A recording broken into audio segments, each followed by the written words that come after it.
श्रीकृष्णाच्या जयंतीला दरवर्षी श्रावण महिन्यात वद्य अष्टमी या तिथीला गोकुळाष्टमी उत्सव साजरा केला जातो। यावेळी गोकुळाष्टमी शुक्रवार 15 ऑगस्ट रोजी पडत आहे। याच दिवशी सर्वत्र श्रीकृष्णाच्या नावाची धूम असते। तसं पाहायला गेलं तर भगवान श्रीकृष्णाच्या बालस्वरूपाची प्रत्येक घरात पूजा केली जाते। या दिवशी श्रीकृष्णाचा जन्म झाला, यामुळे जन्माष्टमीच्या दिवशी अनेक जण व्रत वैकल्य, उपवास, पूजा अर्चना करतात। तसेच श्रीकृष्णाचे आशीर्वाद घेण्यासाठी मनोभावे पूजा करतात। या दिवशी अनेक भाविकांकडून त्यांच्या मनोकामना पूर्ण करण्यासाठी काही विशेष उपायही या दिवशी केले जातात। तुम्हालाही काही विशेष इच्छा पूर्ण करायची असेल तर जन्माष्टमीच्या दिवशी काय करावे व काय करू नये? यंदा कृष्ण जन्माष्टमी 15 ऑगस्ट 2025 रोजी शुक्रवार या रोजी साजरी केली जाईल। हा पवित्र दिवस भगवान विष्णूचा 8वा अवतार भगवान कृष्णाचा जन्म आहे। 15 ऑगस्ट 2025 रोजी रात्री 11:49 श्रावण वद्य सप्तमी समाप्त होत असून श्रावण वद्य अष्टमी सुरू होत आहे। तर 16 ऑगस्ट 2025 रोजी रात्री 9:34 श्रावण अष्टमी समाप्त होत आहे। श्रीकृष्णाचा जन्म मध्यरात्री झाल्याचे मानले जाते, त्यामुळे हा योग 15 ऑगस्ट 2025 रात्री जुळून येत आहे। 16 ऑगस्ट 2025 रोजी गोपाळकाला साजरा केला जात आहे। निशिता काल दरम्यान भाविक उपवास पाळतात आणि विशेष पूजा करतात। मध्यरात्रीची वेळ भगवान श्रीकृष्णाची जन्मवेळ मानली जाते। याच दिवशी काय करावे? जर तुम्ही आर्थिक समस्यांनी घेरलेले असाल, कृष्ण जन्माष्टमीच्या दिवशी रात्री 12 वाजता भगवान श्रीकृष्णाचा जन्म झाल्यानंतर त्याची पूजा करून उपवास सोडला जातो। कृष्ण जन्माष्टमीच्या दिवशी बालगोपाळांना प्रसन्न करण्यासाठी अनेक प्रकारचे पदार्थ हे अर्पण केले जातात। ज्योतिषशास्त्रानुसार जर तुम्ही आर्थिक समस्यांनी घेरलेले असाल, खूप मेहनत करूनही यश मिळत नसेल, तर जन्माष्टमीला कान्हाचा केशर मिश्रित दुधाचा अभिषेक करा। हा उपाय केल्याने भगवान श्रीकृष्णासोबतच तुम्हाला धनाची देवी लक्ष्मीची कृपाही प्राप्त होते। प्रत्येक कामात यश मिळवण्यासाठी कृष्ण जन्माष्टमीच्या दिवशी कान्हाच्या पूजेमध्ये चांदीची बासरी अर्पण करा। असे मानले जाते की असे केल्याने प्रत्येक कामात यश मिळते। यासोबतच घरातील सदस्यांमध्ये कलहाची परिस्थिती निर्माण झाली तरीही ती संपते। शत्रूला टाळण्यासाठी जर कोणी शत्रू तुमच्या त्रासाने प्रमुख कारण बनत असेल, तर जन्माष्टमीच्या दिवशी त्याला टाळण्यासाठी ओम क्ली कृष्णाय वासुदेवाय हरी परमात्म्याने प्रणत क्लेशनाशन गोविंदाय नमो नम चा जप करा। यामुळे शत्रूची भीती कमी होते। जन्माष्टमीच्या पूजेचे पूर्ण फळ मिळवण्यासाठी भगवान श्रीकृष्णांना पितांबरधारी असेही म्हणतात। अशा स्थितीत कृष्ण जन्माष्टमीच्या पूजेचे पूर्ण फळ मिळवण्यासाठी पिवळ्या रंगाचे वस्त्र हे परिधान करून पिवळी फळे, पिवळी फुले, पिवळी मिठाई लाडू गोपाळांना अर्पण करावी।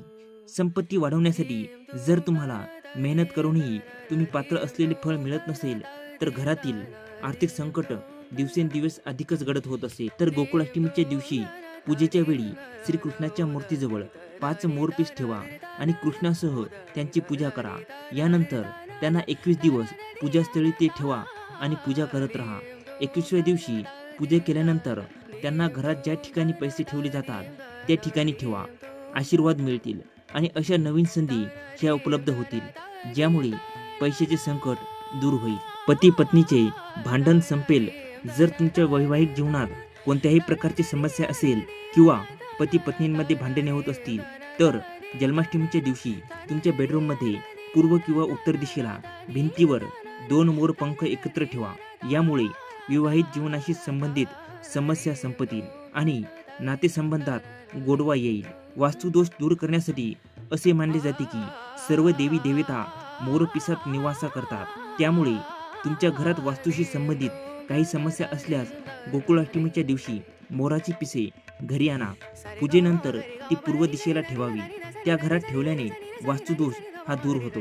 राहू केतूच्या वाईट परिणामांपासून मुक्त होण्यासाठी जर तुम्ही राहू केतूचे वाईट परिणाम भोगत असाल, तर गोकुळाष्टमीच्या दिवशी बेडरूमच्या पश्चिम भिंतीवर मोरपीस लावा। यामुळे बरेच फायदे मिळतात। या व्यतिरिक्त घराची नकारात्मकता दूर करण्यासाठी घराच्या प्रवेशद्वाराच्या दरवाजाच्या चौकटीवर बसलेल्या आसनात गणेशजी स्थापित करा। त्यांच्यावर 3 मोराची पिसे लावा। यामुळे घरातील नकारात्मकता दूर होईल आणि शुभ परिणाम मिळू लागतील. लवकरच विवाह करणाऱ्या इच्छुकांसाठी कृष्ण जन्माष्टमीच्या दिवशी ओम क्ली कृष्णाय वासुदेवाय हरी परमात्मने प्रणत क्लेशनाशय गोविंदाय नमो नम क्ली कृष्णाय गोविंदाय गोपीजन वल्लभाय स्वाहा या मंत्राचा जप करा. असे मानले जाते की या मंत्राचा जप केल्याने विवाह योग्य स्थळ येणे लवकर सुरू होतात. तसेच तुमच्या आर्थिक स्थितीला सुधारण्यास आणि तुम्हाला धनवान बनवण्यासाठी आहे. या उपायानुसार तुम्ही जन्माष्टमीच्या दिवशी कृष्णाला पांढरी मिठाई किंवा खिरीचा प्रसाद द्या. या खिरीत तुळशीचे पान अवश्य घाला. यामुळे कृष्ण लवकरच प्रसन्न होतात. जन्माष्टमीच्या दिवशी श्रीकृष्णाचा अभिषेक केल्याने देखील तुमच्या आर्थिक स्थितीत सुधारणा होते. तुम्ही या दिवशी दक्षिणावर्ती शंखात जल भरून कृष्णाचा अभिषेक करा. या उपायामुळे तुमच्यावर लक्ष्मीची कृपा सदैव राहते आणि साधक श्रीमंत होतो.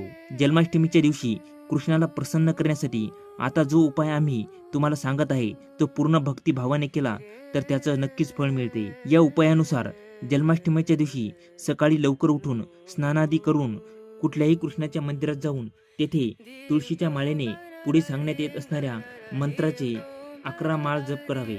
ओम नमो भगवते वासुदेवाय आणि शेवटी कृष्णाला पिवळे वस्त्र व तुळशीचे पान अर्पित करावे. जर तुम्ही मंत्राचा जप करू शकला नाही तर फक्त पिवळ्या रंगाचे वस्त्र, पिवळे फळ व पिवळे धान्य दान करू शकता. याने देखील कृष्ण प्रसन्न होतो. तसेच लक्ष्मीची कृपा देखील तुमच्यावर सदैव बनून राहते. हा उपाय ते लोक करू शकतात ज्यांनी आपल्या घराच्या मंदिरातच बालगोपाळाला स्थापित करून जन्माष्टमीचा सण साजरा करण्याची योजना आखली आहे. उपायानुसार जन्माष्टमी आरंभ होते, अर्थात रात्री ठीक 12 वाजता कृष्णाचे केशर मिश्रित दुधाने अभिषेक करा. हा उपाय तुम्हाला श्रीमंत करू शकतो. कृष्ण कधीही असे जातकाच्या तिजोरीत धनभाव होऊ देत नाही. आर्थिक स्थितीला सुधारण्यासाठी किंवा त्याला योग्य बनवून ठेवण्यासाठी अजून एक उपाय आहे जो कोणी पण करू शकतो.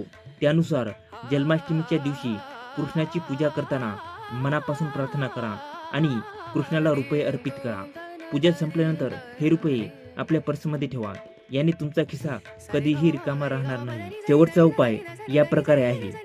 जन्माष्टमीच्या दिवशी संध्याकाळी तुळशीला गाईच्या तुपाचा दिवा लावून ओम वासुदेवाय नम मंत्र बोलताना तुळशीची 11 वेळा परिक्रमा करा. याने जीवनातील सर्व दुःख दूर होतील. मग आता या दिवशी काय करू नये ते आता आपण बघूया. कृष्ण जन्माष्टमी दिवशी शक्यतो उपवास करावा अशी धार्मिक मान्यता आहे. परंतु उपवास केला नाही तरीही कृष्ण जन्माष्टमीच्या दिवशी कांदा व लसूण खाऊ नये. तो आहारामध्ये वर्ज्य मानला जातो. या दिवशी सात्विक भोजन करावे. या दिवशी काळे कपडे परिधान करू नये. पिवळ्या रंगाची कपडे परिधान करणे शुभ मानले जाते. या दिवशी कोणाचीही निंदा, नालस्ती व खोटे वचन बोलून इतरांची फसवणूक करू नये. कटू वचन बोलून इतरांना दुखवू नये. या दिवशी प्राणीमात्रांना इजा पोहोचवू नये. गायीची पूजा करावे. गायी व इतर प्राण्यांची विक्री करू नये. गायीला लक्ष्मी स्वरूप मानले जाते. या शुभ दिवशी गायीची विक्री करू नये. कामधेनूची मूर्ती घरी आणणे खूप शुभ मानले जाते. या दिवशी तुळशीला केशर मिश्रित दूध अर्पण करून भगवान श्रीकृष्णाची पूजा करावी. तुळशीची पानं तोडू नयेत. यासाठी आदल्या दिवशी तुळशीची पाने श्रीकृष्णासाठी तोडून ठेवावीत व जन्माष्टमी दिवशी ही पानं श्रीकृष्णाला अर्पण करावीत. कोणी दिलेले अन्न स्वतः ग्रहण करू नये. या काळात तामसिक पदार्थ, केस, दाढी, नखे कापण्यास मनाई आहे. गोकुळाष्टमी दिवशी चुकूनही तुळशीची पाने तोडू नका. तसेच तुळशी, केळी, पिंपळ, कडुनिंब, वड या झाडांना हानी पोहोचवू नका. बिछाण्यावर झोपू नये. मांस, मदिराचे सेवन करू नये. हिंसक वागणे टाळावे. झाडांचे पान, फूल तोडू नये. विडा खाणे वर्जित मानले गेले आहे. या दिवशी केस कापणे, नख कापणे हे टाळावे. पावसाळा सुरू झाल्यामुळे शिळे अन्न खाणे टाळा. शिळे अन्न खाल्ल्यामुळे प्रतिकात्मक शक्ती कमी होते व आजारी पडण्याची शक्यता वाढते. माहितीपूर्ण व्हिडिओ तुम्हाला आवडला असेल तर या व्हिडिओला एक लाईक करून जास्तीत जास्त लोकांना शेअर करा. तसेच या चॅनलवर नवीन असाल तर चॅनलला सबस्क्राईब करा आणि कमेंट बॉक्समध्ये जय श्री कृष्ण, जय श्री कृष्ण, जय श्री स्वामी समर्थ नक्की लिहा.